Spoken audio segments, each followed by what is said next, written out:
প্রধান উপদেষ্টা, আপনি এই নাবালক ছেলেদের কথা শুনে নির্বাচন নিয়ে যে তালবাহানা করছেন সেটা আমরা বাংলাদেশ জাতীয়তাবাদী দল মেনে নেব না।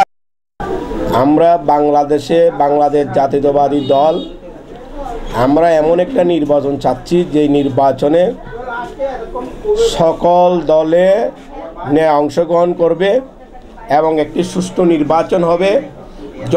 জনগণের ভোটের অধিকার প্রয়োগ করবে। প্রার্থী যার মনের প্রার্থীকে সে ভোট দিবে।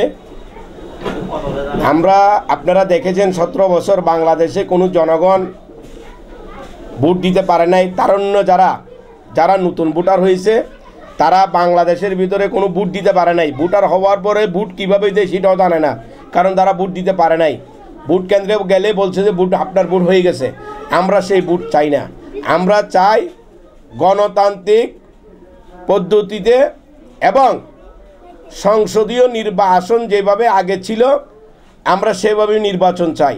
আপনারা দেখেছেন জামায়াত ইসলাম এবং চরমোনাই এবং নাবালক ছেলেদের এনসিপি তারা পিয়ার নির্বাচন চাচ্ছে।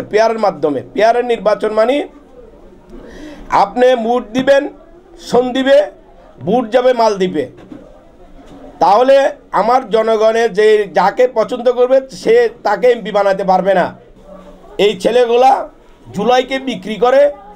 জুলাইয়ের হক একমাত্র বাংলাদেশ জাতীয়তাবাদী দল বিএনপির অবদান বেশি। কারণ আপনারা দেখেছেন এই জুলাই আন্দোলন যখন শুরু হয় তারা সবাই হারুনের ঘরে বসে বলে ডিবি অফিসে বলেছিল যে আমাদের আন্দোলন সংগ্রাম আজকে শেষ। কিন্তু আমাদের ভারপ্রাপ্ত চেয়ারম্যান জনাব তারেক রহমানের নির্দেশনায় আমরা এক দফার দাবির আন্দোলনে আমরা সকলের সাথে জনগণের সাথে মিলে আমরা ছাত্র জনতার সাথে কাঁধে কাঁধ মিলিয়ে আমরা এই স্বৈরাচার হাসিনা সরকারকে পতন ঘটিয়েছি, যাই বাধ্য করেছি। প্রধান উপদেষ্টা, আপনি এই নাবালক ছেলেদের কথা শুনে নির্বাচন নিয়ে যে তালবাহানা করছেন সেটা আমরা বাংলাদেশ জাতীয়তাবাদী দল মেনে নেব না। কারণ আমরা 17 বছরেই আমরা একটি সুষ্ঠু নির্বাচনের দাবিতে আমরা আন্দোলন সংগ্রাম করে এসেছি। আমাদের নেতাকর্মীরা হাজার মামলার আসামি হয়েছে, নির্যাতনের শিকার হয়েছে, গুমের শিকার হয়েছে। আমরা এই নির্যাতন গুম শিকার করে আমরা জেল খেটে আমরা মামলার আসামি হয়ে আমরা শুধু আমাদের একটাই দাবি ছিল বাংলাদেশের জনগণের ভোটের অধিকার ফিরিয়ে দেওয়ার। তাই আমরা জনগণের ভোটের অধিকার ফিরিয়ে দেওয়ার আন্দোলনে আছি এবং আমরা থাকব ইনশাআল্লাহ। এবং আমরা অবিলম্বে ফেব্রুয়ারির মধ্যে নির্বাচন দিতে হবে এবং আমরা একটি সুষ্ঠু নির্বাচনের মাধ্যমে জনগণের অধিকার জনগণকে বুঝিয়ে দেওয়ার উদাত্ত আহ্বান রেখে আমার বক্তব্য শেষ করছি।